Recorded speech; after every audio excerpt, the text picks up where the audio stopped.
नमस्कार, Rajans career private limited के official YouTube channel में आपका पुनः स्वागत है।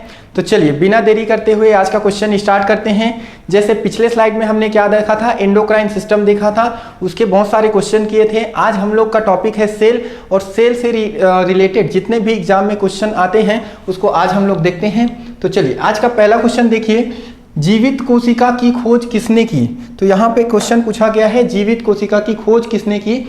मैक्सिमम लोग को लग रहा होगा कि इसका आंसर क्या है, रॉबर्ट हुक होगा, बट याद रखना इसका आंसर रॉबर्ट हुक नहीं है, इसका आंसर होगा एंटोनी वॉन लीवेनहॉक। ठीक है, यहाँ पर स्पष्ट रूप से लिखा गया है कि जीवित कोशिका की खोज किसने की।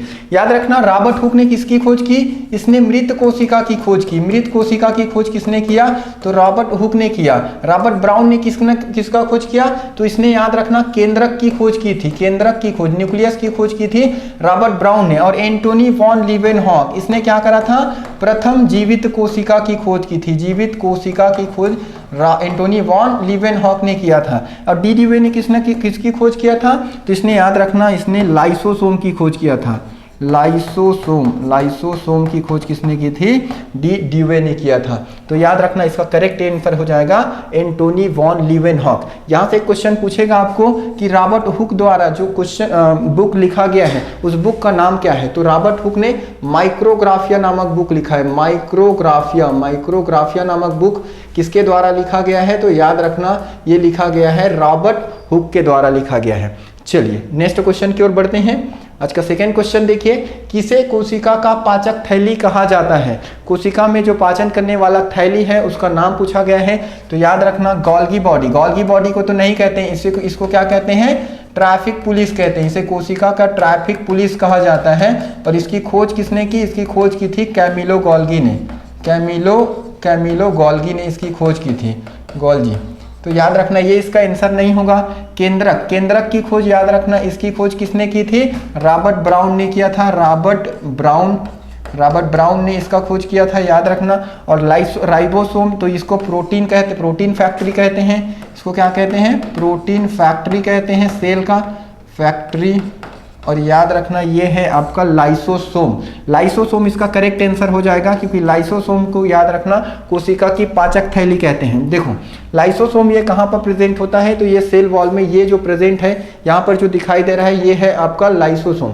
और लाइसोसोम करता क्या है, ये लाइसोसोम दिख रहा है, ये लाइसोसोम एक थैली के समान, ये जो ग्रीन दिख रहा है सारे लाइसोसोम है। एक थैली के समान संरचना होता है। इसमें होता क्या है, तो इसमें HCl द्रव भरे होते हैं। इसमें क्या होता है, HCl द्रव भरा होता है। ये HCl द्रव क्या करता है, इसमें अंतःकोशिकीय पाचन करने का कार्य करता है। अंतःकोशिकीय पाचन कहने का मतलब यहाँ पे जैसे कुछ भी इसके ऑर्गन्स डैमेज हो जाते हैं, जैसे गोल्गी अपरेटस यहाँ पे डैमेज हो गया, ये खत्म हो गया, तो HCl क्या करेगा, यहाँ पे जाके इसको पचा के इसको शरीर से क्या कर, इस कोशिका से क्या कर देगा, बाहर कर देगा। तो ये HCl का काम होता है। बट याद रखना अनबैलेंस कंडीशन में इस लाइसोसोम में HCl की मात्रा बहुत ज्यादा बढ़ जाती है।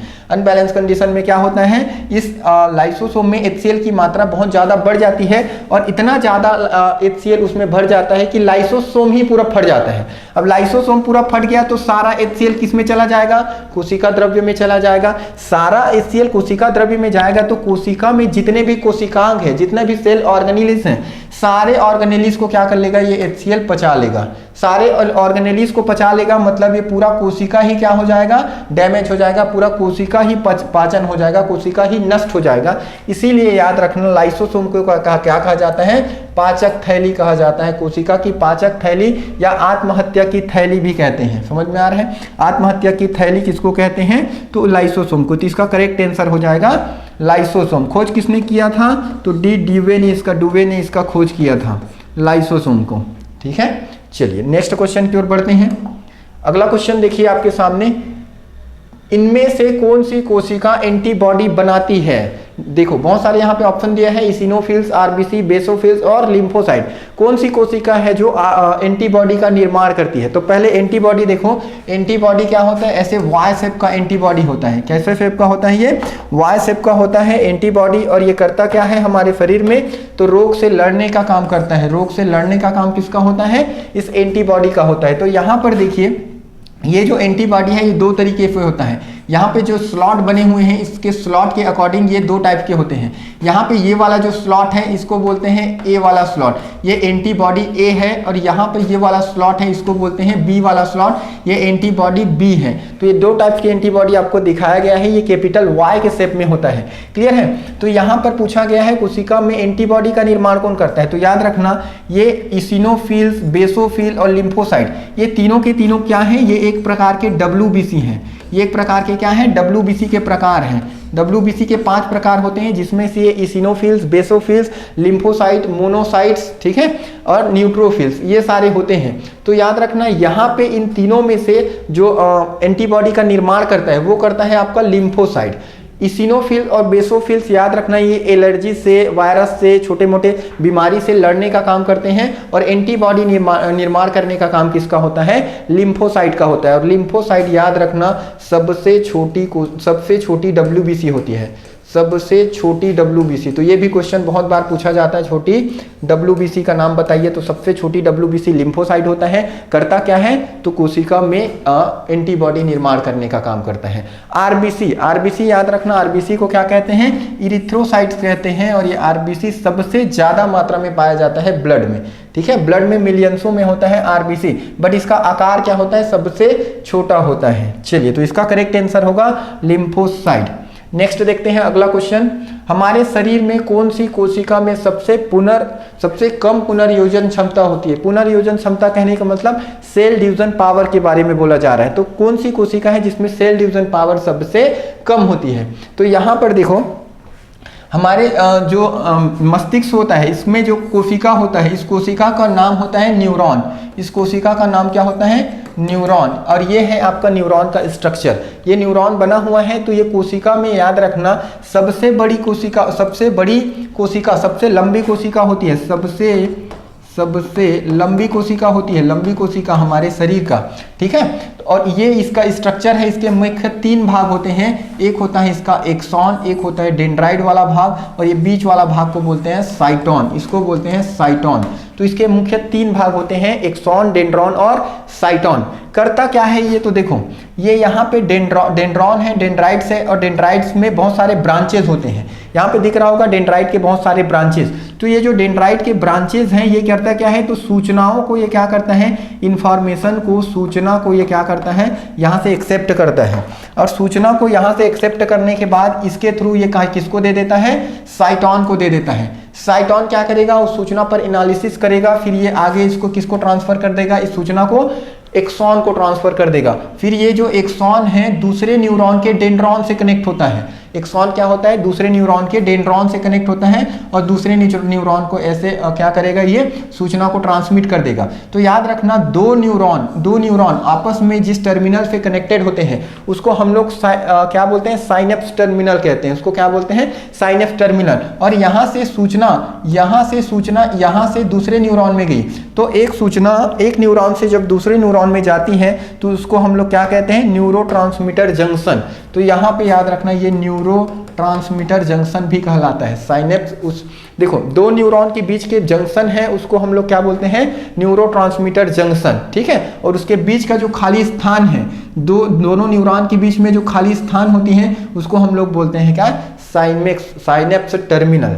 क्लियर है? तो इसका करेक्ट आंसर क्या होता है आपका, मस्तिष्क कोशिका, जिसको हम लोग बोलते हैं न्यूरॉन। इसमें सबसे कम पुनर्योजन क्षमता होती है। एक समय के बाद याद रखना जो न्यूरॉन होता है उसमें सेल डिवीजन होता ही नहीं है। उसमें सेल डिवीजन नहीं होता तो उसमें याद रखना कैंसर होने का भी चांसेस बहुत ही कम रहता है। तो ऐसा कौन सा कोशिका है जिसमें कैंसर नहीं होता, तो याद रखना न्यूरॉन कोशिका, कैंसर उसमें नहीं होता। कैंसर मतलब होता है कोशिका की अनियमित वृद्धि।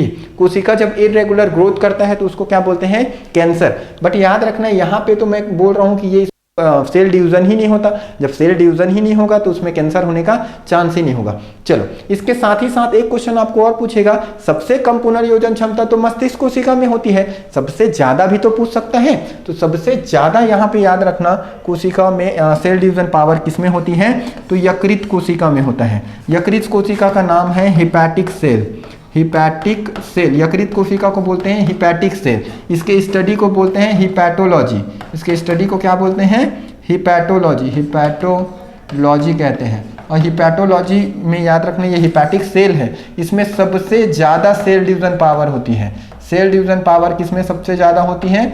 सेल सबसे ज़्यादा डिवाइड होता है इसमें, ठीक है। सेल डिवीजन पावर किसमें होती है? यकृत कोशिका में होती है।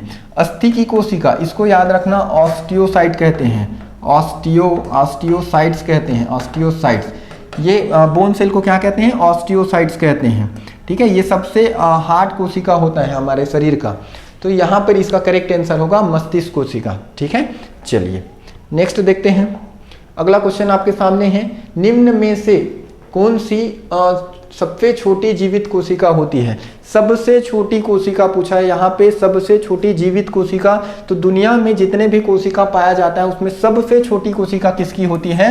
जीवाणु की होती है। यदि क्वेश्चन इस टाइप का रहा तो इसका आंसर में क्या लेना? जीवाणु। यदि क्वेश्चन में ऑप्शन इस टाइप के नहीं रह के आपको माइकोप्लाज्मा, साइकोप्लाज्मा, साइकोप्लाज्मा इस टाइप का दिया रहेगा तो उस बैक्टीरिया का नाम जो है वो क्या होता है? माइकोप्लाज्मा होता है। तो इस टाइप का यदि ऑप्शन में रहा तो जीवाणु आंसर लेना।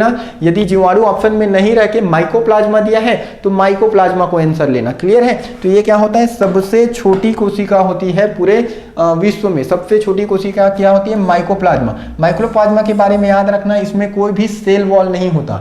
माइकोप्लाज्मा में कोई भी सेल वॉल प्रेजेंट नहीं होता। इसमें बहुत सारे याद रखना जो सेल ऑर्गेनेलिज है, जैसे माइटोकॉन्ड्रिया हो गया, आपका न्यूक्लियस हो गया, आपके जितने भी बड़े बड़े गोल्गी ऑपरेटर्स, तो बड़े बड़े जो ऑर्गन है सेल में रहते हैं वो इसमें अब्सेंट रहता है। हाँ, इसमें क्या प्रेजेंट रहेगा? इसमें डीएनए प्रेजेंट रहते हैं, आरएनए प्रेजेंट रहते हैं, इसमें कोशिका द्रव्य होती है, इसमें राइबोसोम होती है। राइबोसोम सबसे छोटा कोशिकांग है, इसलिए छोटे छोटे सेल में ये मौजूद रहते हैं, ठीक है। माइटोकॉन्ड्रिया, लाइसोसोम, गोल्गी बॉडी, ये क्या है? विकसित कोशिकाओं में पाया जाता है, इसमें नहीं पाया जाता। तो इसका करेक्ट आंसर हो जाएगा जीवाणु या फिर माइकोप्लाज्मा, ठीक है। मोलस्का क्या होता है? तो ये याद रखना एक जंतु संघ है। मोलस्का क्या है? तो एक जंतु संघ है। दूसरे नंबर का सबसे बड़ा, second largest animal phylum, largest animal phylum क्या होता है? तो वो होता है आपका मोलस्का। तो मोलस्का में याद रखना, इसमें के एग्जाम्पल भी आपको पूछा जाता है। तो इसके एग्जाम्पल होता है ऑक्टोपस, सीपी और घोंघा। ऑक्टोपस, सीपी और घोंघा ये किसके एग्जाम्पल्स होते हैं? तो ये मोलस्का संघ के एग्जाम्पल होते हैं, ठीक है। अब ऑक्टोपस के बारे में एक ठीक है, एक फैक्ट है वो याद रखना। ऑक्टोपस में कितने हार्ट होते हैं? तो इसमें याद रखना 3 हार्ट होते हैं। ऑक्टोपस में हार्ट कितना होता है? 3। हृदय की संख्या 3 होती है, जबकि याद रखना 9 ब्रेन होता है। इसमें कितने ब्रेन्स होते हैं? ऑक्टोपस में 9 ब्रेन्स होता है, ठीक है। यहाँ हम एक एक ब्रेन को संभाल नहीं पाते, ऑक्टोपस 9 ब्रेन को संभाल के चलता है। क्लियर है? और किस संघ का प्राणी है? तो मोलस्का संघ का प्राणी है। चलो, ये इसका करेक्ट आंसर हो जाएगा क्या? जीवाणु। नेक्स्ट क्वेश्चन देखते हैं। अगला क्वेश्चन आपके सामने देखिए, जीव विज्ञान में साइटो का अर्थ क्या होता है? ठीक है, तो साइटो का अर्थ होता है कोशिका, इसीलिए कोशिका के स्टडी को क्या कहा जाता है? साइटोलॉजी। जिस टाइप का सेल है उसी टाइप के उसके स्टडी का नाम होता है। तो कोशिका को बोलते हैं हम लोग साइटो, कोशिका को क्या बोलते हैं? साइटो, और इसके स्टडी को क्या बोलते हैं? साइटोलॉजी। इसके स्टडी को बोलते हैं हम लोग साइटोलॉजी। वैसे ही ऊतक कोशिका को क्या बोलते हैं? ऊतक की कोशिका को बोलते हैं हम लोग हिस्टो। ऊतक के सेल को क्या बोलते हैं? हिस्टो, और इसके स्टडी को क्या बोला जाता है? हिस्टोलॉजी। Histology, histology. तो जिस प्रकार का कोशिका होता है उसी प्रकार का उसका क्या होता है? स्टडी का नाम होता है। जैसे हड्डी को कोशिका को क्या बोलते हैं? ऑस्टियोब्लास्टिस कहते हैं।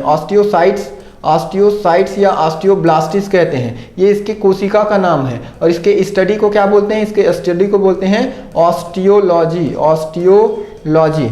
तो याद रखना, हड्डियों के फेल का नाम ऑस्टियोसाइट, इसके स्टडी का नाम ऑस्टियोलॉजी। अब यकृत सेल को क्या कहते हैं? तो यकृत सेल को याद रखना है, इसको बोलते हैं हम लोग हिपैटिक सेल। Hepatic cell. और इसके स्टडी को क्या बोल देंगे हम लोग? हिपैटोलॉजी। हिपैटोलॉजी कहेंगे। इसके स्टडी को क्या कहेंगे? हिपैटोलॉजी कहेंगे। तो जिस टाइप का सेल है उसी टाइप का क्या होता है? इसके स्टडी के भी नाम होते हैं। चलिए अगला क्वेश्चन देखते हैं। देखो केंद्रक के अलावा डीएनए कहाँ पाया जाता है, तो इसको याद रखना, स्टार करके रखना, मोस्ट इंपॉर्टेंट क्वेश्चन, ठीक है। आगामी जो question railway SSC Vyapam PSC जितने भी हैं उसमें मोस्टली ये क्वेश्चन आने की बहुत ही चांस है, ठीक है। तो चलो देखते हैं यहाँ पे इसका आंसर क्या होगा। तो देखो इनमें से सबसे बड़ा जो कोशिकांग होगा उसी में क्या होता है, पाया जाता है आपका डीएनए। तो देखो कोशिका होता है, कोशिका में बहुत सारे कोशिकांग होते हैं, ठीक है। तो इसमें यदि वो एनिमल कोशिका है, एनिमल सेल है, तो उसका सबसे बड़ा कोशिकांग क्या होता है, माइटोकॉन्ड्रिया होता है। और ये आपका माइटोकॉन्ड्रिया का डायग्राम है, ठीक है। ये सबसे बड़ा कोशिकांग होता है एनिमल सेल में, ठीक है। जबकि प्लांट सेल में सबसे बड़ा कोशिकांग क्या होता है, उसमें प्लास्टिड होते हैं, उसमें जो लवक होता है वो होता है। तो याद रखना अब ये क्या है, सबसे बड़ा कोशिकांग है। तो सबसे बड़ा कोशिकांग है तो ये वेल डेवलप्ड हो चुके हैं, बहुत ज़्यादा डेवलप्ड हो चुके हैं, इतने डेवलप्ड हो चुके हैं कि एक अपने अंदर में ही क्या होता है, इसमें डीएनए का फॉर्मेशन होना चालू हो जाता है। तो यहाँ पे इसके बीच बीच में प्रेजेंट होते हैं क्या, डीएनए। देखो यहाँ पे दिख रहा है ऐसे डीएनए के श्रृंखला, ये डीएनए के श्रृंखला। तो ये किस में पाया जाता है, तो यहाँ पर दिख रहा है ये डीएनए माइटोकॉन्ड्रिया में पाया जाता है। तो याद रखना केंद्रक में तो पाया ही जाता है, इसमें नो डाउट केंद्रक में पाया ही जाएगा। केंद्रक के अलावा कहाँ पाया जाता है, तो माइटोकॉन्ड्रिया में पाया जाता है। ये माइटोकॉन्ड्रिया का स्ट्रक्चर है। यहाँ पे देखो ये ऐसे कुंडली नुमा संरचना में आपको क्या दिख रहा है, डीएनए दिख रहा है। इसके बाद याद रखना इस माइटोकॉन्ड्रिया में राइबोसोम होते हैं। इसमें जो ग्रे लिक्विड भरे होते हैं उस लिक्विड को हम लोग क्या बोलते हैं, मैट्रिक्स कहते हैं। आउटर लेयर को आउटर मेम्ब्रेन, ठीक है, और उसमें एक इनर मेम्ब्रेन होता है। इनर मेम्ब्रेन के अंदर में ये सारी चीजें डीएनए, राइबोसोम, मैट्रिक्स ये होते हैं। क्लियर है। चलिए तो इसका करेक्ट आंसर है क्या, माइटोकॉन्ड्रिया। गाल्गी बॉडी के बारे में पता है, इसकी खोज कैमिलो गोल्गी ने की थी और इसको traffic police of the cell कहते हैं, ठीक है। राइबोसोम सबसे छोटा कोशिकांग है। ये करता क्या है, सबसे छोटा कोशिकांग है, प्रोटीन का निर्माण करता है, ये प्रोटीन का निर्माण करता है। एंडोप्लाज्मिक रेटिकुलम याद रखना ये दो प्रकार के होते हैं, एक होता है रफ ईआर होता है, ठीक है, रफ एंडोप्लाज्मिक रेटिकुलम, और एक होता है स्मूथ ईआर कहने का मतलब सॉफ्ट ईआर। तो इसमें याद रखना रफ ईआर में यहाँ पर राइबोसोम प्रेजेंट होते हैं। ये क्वेश्चन आता है कि कौन से एंडोप्लाज्मिक रेटिकुलम में राइबोसोम प्रेजेंट होते हैं, तो रफ ईआर में प्रेजेंट होते हैं, स्मूथ ईआर में राइबोसोम प्रेजेंट नहीं होते। इसीलिए रफ ईआर जो क्या करता है, प्रोटीन निर्माण का कार्य करता है। चलिए अगले क्वेश्चन की ओर बढ़ते हैं। आज का 8वां क्वेश्चन देखिए, निम्न में से कौन सा जीव कोशिका सिद्धांत का अनुसरण नहीं करता। तो कोशिका सिद्धांत, पहले तो देखो कोशिका सिद्धांत से आपको क्वेश्चन पूछा गया है, तो यहाँ पे याद रखना इसको किसने दिया है, तो स्लीडेन और स्वान।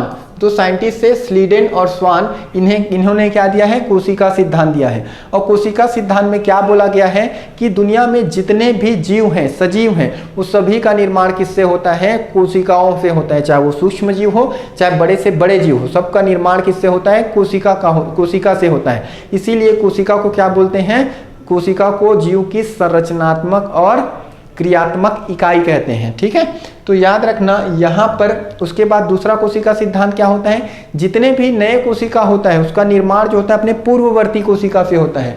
यहाँ पर एक कोशिका है, यहाँ से दो कोशिका बनेंगे तो ये इसको बोलेंगे हम लोग नए कोशिका। तो नए कोशिका का निर्माण किससे होता है, अपने पूर्ववर्ती कोशिका से होता है, ठीक है। इसको किसने बताया, इसको बताया ह्यूगो डी व्रीज ने बताया था, ठीक है। और जितने भी जेनेटिक मटेरियल्स होते हैं वो किसमें होता है, कोशिका के अंदर प्रेजेंट होते हैं। तो ये सारे कोशिका सिद्धांत हैं। तो इनमें से याद रखना कोशिका सिद्धांत का जो अनुसरण है वो ये विषाणु नहीं करता, ये कोशिका सिद्धांत का अनुसरण नहीं करता। क्योंकि वायरस, याद रखना वायरस, इसको हम लोग जीवित और निर्जीव, जीवित और मृत दोनों की श्रेणी में रहते हैं, ठीक है। ये याद रखना किसी सेल के अंदर रहेगा, कोई भी कोशिका के अंदर होस्ट सेल की तरह रहेगा तो ये जीवित अवस्था में पाया जाता है। जबकि इसको हम लोग कोशिका से बाहर निकाल दें तो ये मृत अवस्था में रहता है। सेल के बाहर, कोई भी कोशिका के बाहर क्या होता है, ये मृत अवस्था में पाया जाता है। तो इसको याद रखना, इसी कारण जीवन और मृत्यु की कड़ी कहते हैं। ना तो अभी ये कंप्लीट सजीव है और ना तो अभी कंप्लीट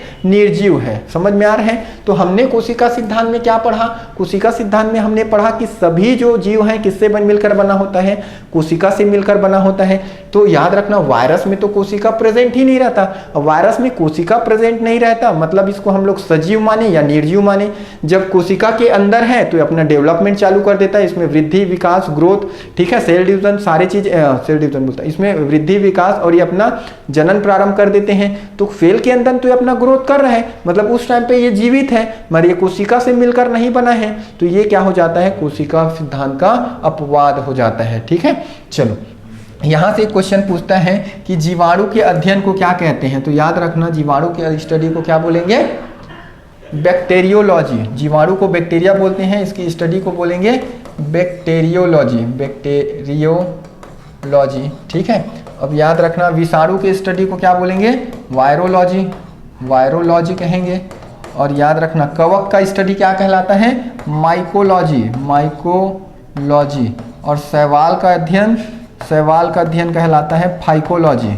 ये भी क्वेश्चन आपको पूछा जाता है, फाइकोलॉजी। तो इसका करेक्ट आंसर है आपका वायरस। ये देखिए ये वायरस का स्ट्रक्चर है। वायरस की खोज पूछेगा आपको, तो वायरस की खोज किसने की थी, तो इसकी खोज याद रखना इवानोस्की ने किया था। किसने किया था, इवानोस्की, इवानोस्की ने वायरस की खोज की। ये वायरस है। क्वेश्चन ये भी पूछता है कि वायरस किन चीज़ों से मिलकर बना होता है, तो वायरस एक आरएनए, डीएनए और कैप्सिड से मिलकर बना है। कैप्सिड मतलब ये एक प्रकार का प्रोटीन होता है, तो वायरस याद रखना। और डीएनए मतलब एक प्रकार का न्यूक्लिक एसिड है। तो वायरस किससे मिलकर बना होता है, न्यूक्लिक एसिड और प्रोटीन से मिलकर बना होता है। ये क्वेश्चन आता है किससे बनता है, तो न्यूक्लिक एसिड और प्रोटीन से मिलकर। चलिए आज का 9वां क्वेश्चन देखते हैं। निम्न में से कौन सा कोशिकांग कोशिकीय श्वसन के लिए उत्तरदायी है। कोशिकीय श्वसन मतलब देखो हमारे अंदर जब हम लोग रेस्पिरेटरी सिस्टम से रेस्पिरेशन करते हैं, ठीक है, रेस्पिरेशन करते हैं, उसके बाद बाह्य श्वसन होता है। बाह्य श्वसन के बाद उसमें ट्रांसपोर्टेशन के दौरान वो जो ऑक्सीजन है कहाँ पे पहुँच जाता है, सेल के पास पहुँच जाता है।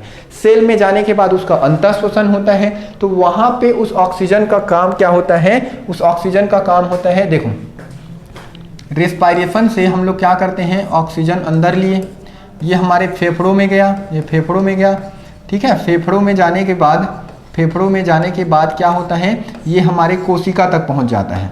ये हमारे कहाँ तक पहुंच जाता है, कोशिका तक पहुंच जाता है। ये ऑक्सीजन यहाँ से कहाँ पहुंच गया, यहाँ पहुंच गया हमारे कोशिका में। अब यहाँ पे इस कोशिका में क्या होता है, तो ध्यान से समझना, इस कोशिका में जो हम लोग भोजन किए हैं वहाँ से हम लोग का क्या मिलता है, यहाँ पे ग्लूकोज रहता है, ठीक है। यहाँ पे क्या रहता है, C6H12O6 ऑलरेडी प्रेजेंट होते हैं हमारे कोशिका में, खाना खाए हैं वहाँ से। अब ये जो ऑक्सीजन है, ये ऑक्सीजन क्या करेगा, इस ग्लूकोज को तोड़ने का काम करेगा। ऑक्सीजन क्या करेगा, ग्लूकोज को तोड़ने का काम करेगा। और ये जब टूटेगा, ऐसे टूटेगा, तो यहाँ से याद रखना, यहाँ से 38 ATP ऊर्जा का निर्माण होता है। क्या होता है, 38 ATP ऊर्जा का निर्माण होता है। तो यहाँ पर इस ऑक्सीजन का काम, ठीक है, इस ग्लूकोज को तोड़ने का हुआ। और ये किसके अंदर चल रहा होता है, तो ये चल रहा होता है माइटोकॉन्ड्रिया के अंदर। ये जो कार्यक्रम है किसके अंदर चल रहा होता है, माइटोकॉन्ड्रिया के अंदर। तो माइटोकॉन्ड्रिया में देखो ऑक्सीजन से ये ग्लूकोज टूट रहा है, तो कोशिका का श्वसन भी हो रहा है। तो याद रखना श्वसन अंग भी कहते हैं, ठीक है, माइटोकॉन्ड्रिया को श्वसन अंग भी कहते हैं। और यहाँ पे देखो किसका निर्माण हो रहा है, ATP ऊर्जा का निर्माण हो रहा है। मतलब इसको हम लोग कोशिका का पावर हाउस भी कहते हैं। पावर हाउस, जहाँ पे पावर का निर्माण होता है उसको पावर हाउस कहते हैं।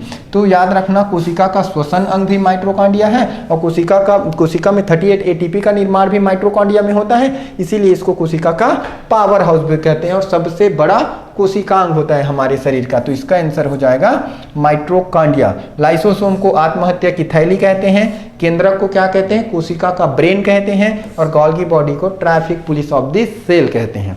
चलिए आज का अंतिम क्वेश्चन की ओर बढ़ते हैं। आज का अंतिम क्वेश्चन है हमारा, ठीक है, ल्यूकोमिया और रक्त का कैंसर किसकी असामान्य वृद्धि के कारण होता है। तो देखो ल्यूकोमिया क्या होता है, तो एक प्रकार का डिजीज है। देखो क्या होता है ल्यूकोमिया, समझो ये हमारा धमनी है, समझना ये हमारा धमनी है। और इस धमनी में क्या होता है, तो इस धमनी में छोटे छोटे RBCs प्रेजेंट होते हैं, WBCs प्रेजेंट होते हैं। तो धमनियों के अंदर ये समझो ये WBC है, धमनियों के अंदर क्या है, ये WBC है। अब WBC में क्या होता है, तो ध्यान से समझना WBC को हम लोग लड़ाकू कोशिका बोलते हैं। WBC क्या करता है, रोग से लड़ने का काम करता है। लड़ाकू कोशिका नाम बोलते हैं, सैनिक कोशिका या रक्षक कोशिका के नाम से जाना जाता है। अब मान के चलो हमारे शरीर में किसी कारणवश इसकी मात्रा कितनी होती है, 8 से 10,000 होती है प्रति 100 ml ब्लड में। तो उससे यदि इसकी मात्रा ज़्यादा हो गई, 8 से 10,000 होती है, उससे 12 से 15,000 हो गया हमारे पर 100 ml कोशिका ब्लड में, तो क्या होगा, इसकी संख्या ज़्यादा हो गई। संख्या ज़्यादा हो गई और ये खुद क्या है, एक लड़ाकू सेल है, तो आपस में इन लोग लड़ना चालू कर देते हैं। तो ये आपस में ही लड़ झगड़ के मरते जाएंगे, आपस में लड़ झगड़ के मरते जाएंगे। तो सारे ये WBC मरते जाएंगे। ये कहाँ पर प्रेजेंट होते जाएंगे, ये एक जगह जमते जाएंगे, एक जगह ऐसे ये इकट्ठे होते जाएंगे, ऐसे एक जगह ये मर मर के आपस में ही इकट्ठे होते जाएंगे।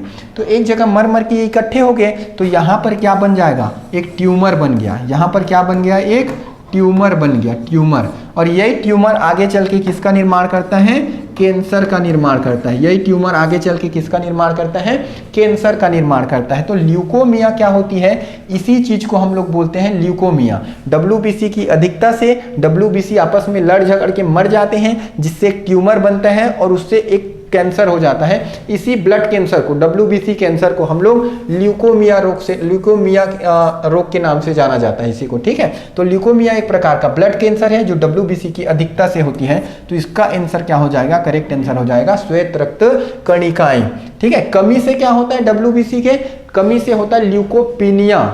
इसकी कमी से क्या होती है, ल्यूकोपीनिया, रोग से लड़ने की क्षमता कम हो जाती है। वैसी ही ये RBC है, लाल रक्त कणिकाएं, ठीक है, लाल रक्त कणिकाएं। इसके अधिकता से याद रखना, इसके अधिकता से क्या हो जाता है, RBC की अधिकता से पॉलीसाइथोमिया हो जाता है, पॉलीसाइथोमिया रोग, साइथोमिया डिजीज हो जाता है। और इसकी कमी से क्या हो जाता है, तो इसकी कमी से एनीमिया रोग हो जाता है, एनीमिया रोग, ठीक है। किसकी कमी से एनीमिया रोग होता है, तो RBC की कमी से, अधिकता से पॉलीसाइथोमिया रोग हो जाता है, ठीक है। अधिकता से ये होगा, कमी से ये होगा।